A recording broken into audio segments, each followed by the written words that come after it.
the complex of evil, the hall of evil, and the goals of this war are very clear: to completely eliminate Hamas and to bring back the captives home. We decided on expanding the ground operations unanimously, both in the war cabinet and in our political and security cabinet. We did this in a very educated manner, taking into all the considerations out of responsibility to guarantee the fate of this country and the safety of our troops. The troops that are fighting in enemy territory right now know that the people, as well as the leadership of this country, are behind them. Over the past few days, I met with the troops in their bases, both in the south and in the north, and we have a wonderful army. We have exceptional soldiers, real heroes, both Jews and non-Jews, secular and religious, from the left wing, from the right wing.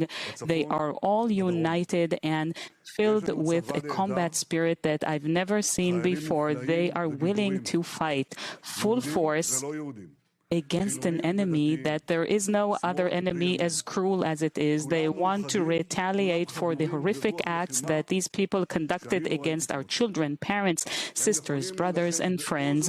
They are committed to completely eliminate this evil from the world for our existence, and let me add, for the benefit of all of humanity. The entire people and all of Israeli leadership, we all embrace them and believe them. You must remember what Amalek has done to you, says our Holy Bible, and we do remember, and we are fighting. Our brave troops and combatants who are now in Gaza or around Gaza and in all other regions in Israel are joining this chain of Jewish heroes, a chain that has started 3,000 years ago from Joshua ben Nun until the heroes of 1948, the Six-Day War, the 73 October War, and all other wars in this country.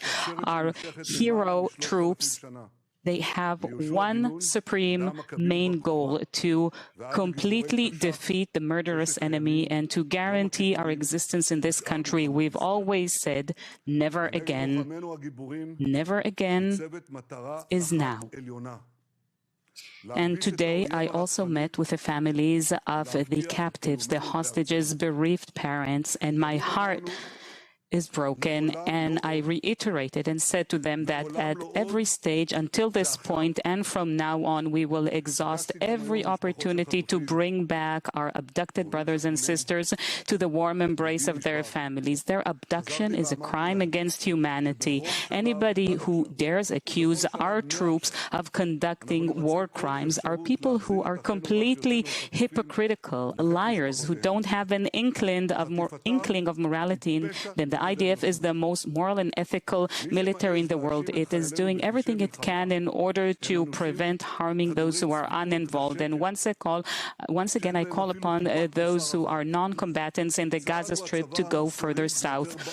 Now, the cynicism of our enemy knows no boundaries. It is conducting war crimes as it uses the residents of Gaza, its human shields, and hospitals as headquarters for their terrorism activities. And many people in the world now very well understand what we have argued all these years. Israel is fighting not only its own war, but rather this is the war of humanity in its entirety, the human fight against barbarism. Our allies in the Western world and our partners in the Arab world all understand today that if Israel doesn't win, they will be next in this conquest tour of this axis of evil. Since the beginning of the campaign, we've managed to formulate extensive international support, which includes leaders from the U.S. and Europe, led by Biden, the Prime Minister of Britain, the Chancellor of Germany, the leaders of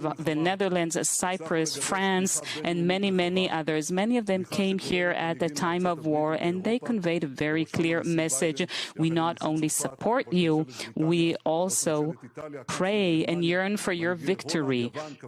We will congratulate you for such a victory. We will stand alone, but it's always better to stand together because we have no other choice. We also want Please continue. We would like to clarify that there is one thing that we must recognize. There are moments in which a nation faces two options: to exist or to cease. And right now, this is the kind of test we're facing, and I have no doubt how it will end.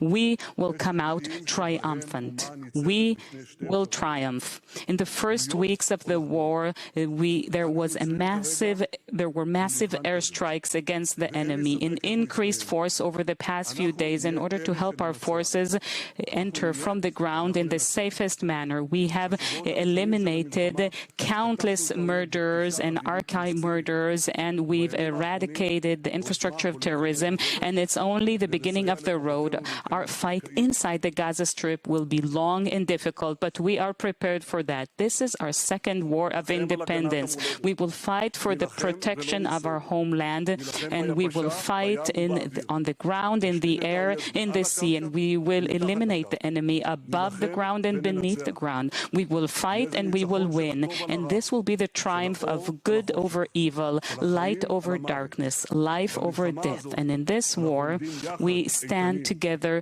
firmly, united more than ever, certain of our just way. This is the mission of our lives. This is the mission of my life. And on behalf of you, on behalf of all of us, I pray for the safety and peaceful return of our enemies. May God defeat the enemies who rise up against us, and may He bring salvation and victory to our troops. Together we will fight. Together we will win.